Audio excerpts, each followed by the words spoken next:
Materi pertemuan ketiga ini terkait para pihak. Tadi kita sudah melihat rencana pembelajaran studi. Kita langsung saja, ini materinya ya. Dalam pasal 1 angka 6 Undang-Undang Peradilan Tata Usaha Negara ya.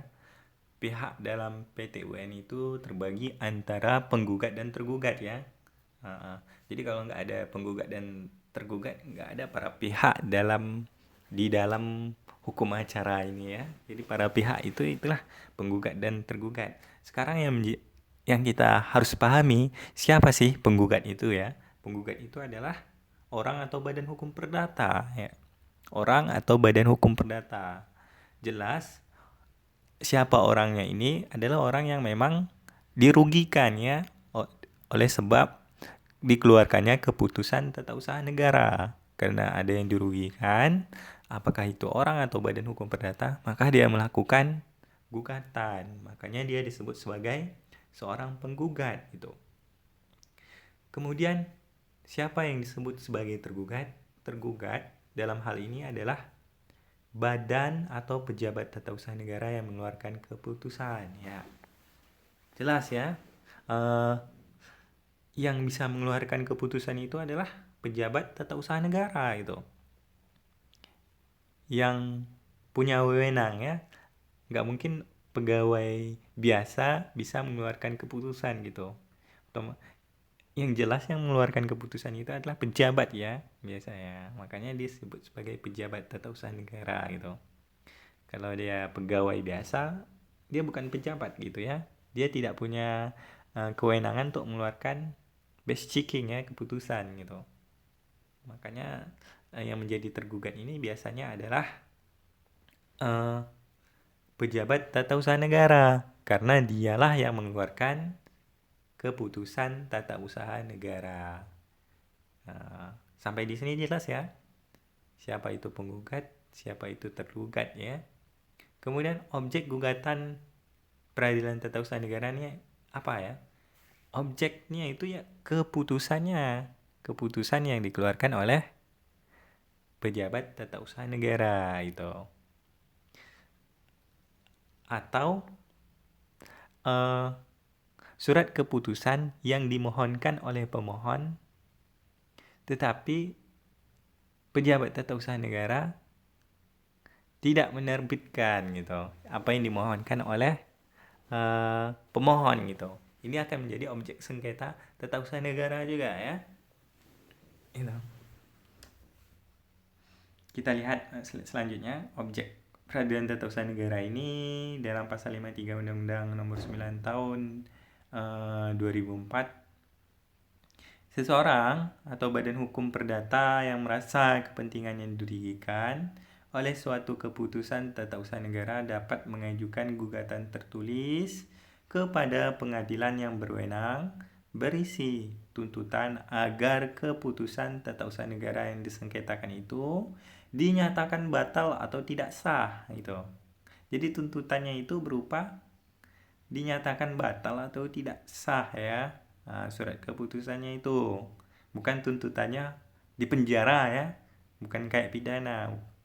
Bukan tuntutannya sekian dendanya ya, bukan kayak perdata gitu, tapi tuntutannya itu dinyatakan batal atau tidak sah. Jadi kemudian bagaimana kalau memang mengakibatkan rugi gitu ya, lihat dulu, diselesaikan dulu di peradilan tata usaha negara ini terkait keputusannya tersebut ya, surat keputusannya tersebut.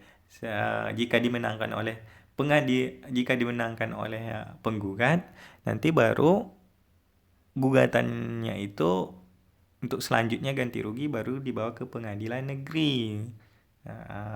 Kalau memang sudah dimenangkan di pengadilan tata usaha negara.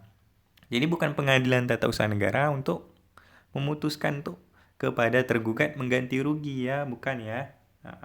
Tapi hasil akhirnya apakah menerbitkan atau membatalkan gitu. Dengan atau tanpa disertai tuntutan ganti rugi atau rehabilitasi ya. Ingat ini ya, tanpa disertai tuntutan ganti rugi atau rehabilitasi itu.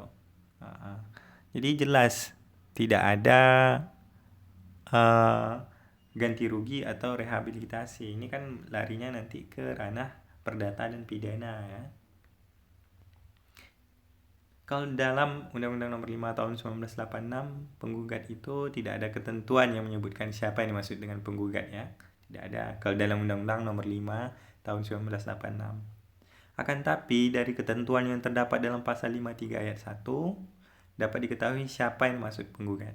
Teman-teman bisa download ya undang-undangnya sebagai bahan referensi Undang Nomor 5 tahun 1986 ya, walaupun sudah ada diganti dengan yang terbaru, tapi ini menjadi acuan ya, karena ini undang-undang pertama yang ada mengatur masalah terkait pengadilan tata usaha negara, karena sebelumnya Indonesia yang dikenal hanya pengadilan administrasi ya, kan pengadilan tata usaha negara itu. Pasal 53 Undang-Undang Nomor 9 tahun 2004, orang atau badan hukum perdata yang merasa kepentingannya dirugikan oleh suatu keputusan tata usaha negara dapat mengajukan gugatan tertulis kepada pengadilan yang berwenang berisi tuntutan agar keputusan tata usaha negara yang disengketakan itu dinyatakan batal atau tidak sah dengan atau tanpa disertai tuntutan ganti rugi atau rehabilitasi ya. Nih, walaupun dia dirugikan, apakah rugi dalam bentuk material, tapi tidak disertai tuntutan ganti rugi atau rehabilitasi. Ingat itu ya. Tuntutannya hanya untuk menyatakan surat keputusan itu batal atau tidak sah. Nah, teman-teman mahasiswa sering keliru terkadang ya. Bagaimana gini ganti rugi? Apakah bisa ganti rugi nanti dari pemerintah gini-gini. Nanti itu perkara itu tidak di pengadilan tata usaha negara kompetensinya untuk menyelesaikan. Kompetensi pengadilan tata usaha negara hanya untuk menyatakan batal atau tidak sah itu ya surat keputusan tersebut itu. Sampai di sini jelas ya teman-teman ya, jangan keliru lagi. Kemudian dalam pasal 53 Undang-Undang Nomor 9 Tahun 2004, alasan yang dapat digunakan dalam gugatan yang dimaksud pada ayat 1 itu keputusan tata usaha negara yang digugat itu bertentangan dengan peraturan perundang-undangan yang berlaku. Ya, oke. Kemudian, keputusan tata usaha negara yang digugat itu bertentangan dengan azas-azas umum pemerintahan yang baik. Nah, nanti lihat ya azas-azas umum pemerintahan yang baik itu apa aja nanti. Nah, nanti ada itu diberlakukan berdasarkan undang-undang nomor berapa ya, ada transparan, akuntabilitas, profesionalisme, ada 10 ada 11 itu kalau tidak salah saya. Nanti teman-teman bisa lihat lagi azas umum pemerintahan yang baik itu apa. Jadi pada pemeriksaan di sidang pengadilan di lingkungan peradilan tata usaha negara tidak dimungkinkan badan atau pejabat tun bertindak sebagai penggugat. Nanti ini akan menjadi pertanyaan ya. Kalau dinyatakan seperti ini, bisa nggak badan atau pengadilan tata usaha negara itu menjadi penggugat nantinya? Dalam contoh ada hal atau kasus lain, coba teman-teman cari ya. Dimungkinkan nggak seorang penggugat menjadi seorang badan atau pejabat tata usaha negara menjadi penggugat ya? Tolong dikasih contoh ya. Kemudian dalam kepustakaan tata usaha negara sebelum berlakunya Undang-Undang Nomor 5 Tahun 1986 masih mungkin pejabat tun menjadi penggugat ya. Tapi setelah berlakunya Undang-Undang Nomor 5 Tahun 1986 tidak dimungkinkan lagi. Tergugat Pasal 1 angka 6 bahwa tergugat adalah badan atau pejabat tata usaha negara. Tadi kita bicara penggugat, sekarang kita bicara tergugat ya. Badan atau pejabat tata usaha negara yang mengeluarkan keputusan berdasarkan wewenang yang ada padanya atau yang dilimpahkan kepadanya yang digugat oleh orang atau badan hukum perdata. Ya. Pada pasal 1 angka 6 menyatakan bahwa badan tata usaha negara yang mengeluarkan keputusan tun berdasarkan wewenang yang ada padanya atau yang dilimpahkan kepada orang yang digugat oleh orang atau badan hukum perdata ya. Nah, kemudian pejabat tun itu yang mengeluarkan keputusan ya. Pejabat tun yang mengeluarkan keputusan berdasarkan wewenang yang ada padanya atau yang dilimpahkan kepadanya yang digugat oleh orang atau badan hukum perdata. Sama aja ya, badan badan tata usaha negara itu dengan pejabat tata usaha negara itu ya. Badannya adalah yang mengeluarkan keputusan tata usaha negara berdasarkan wewenang yang ada padanya atau yang dilimpahkan kepadanya yang digugat oleh orang atau badan hukum perdata ya. Nah,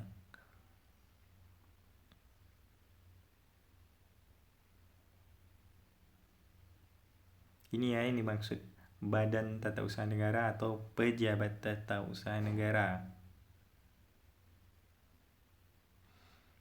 Badan ini biasanya lebih kepada ini ya, organisasinya. Pejabat ini lebih kepada orangnya ya.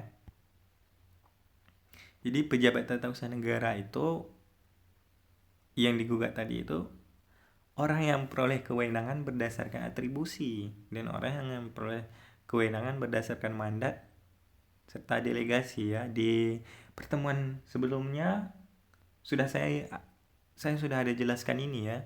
Tolong teman-teman bikin sebuah resume lagi.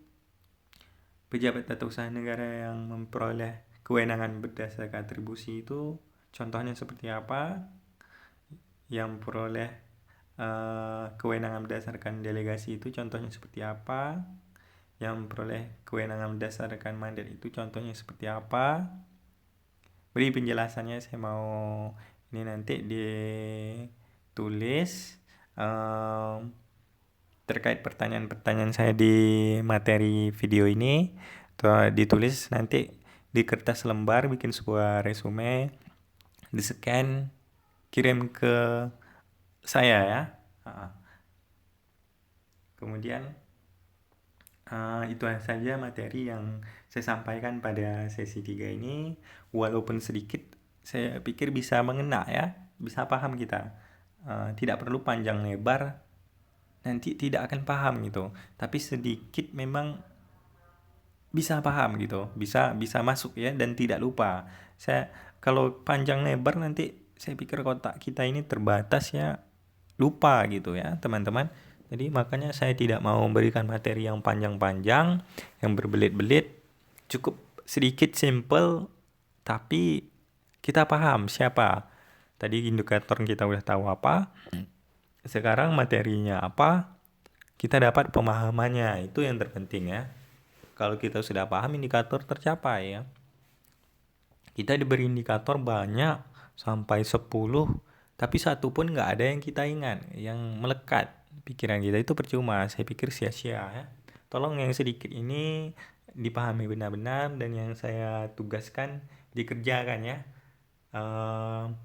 Selamat belajar, saya ucapkan terima kasih atas perhatiannya. Assalamualaikum warahmatullahi wabarakatuh.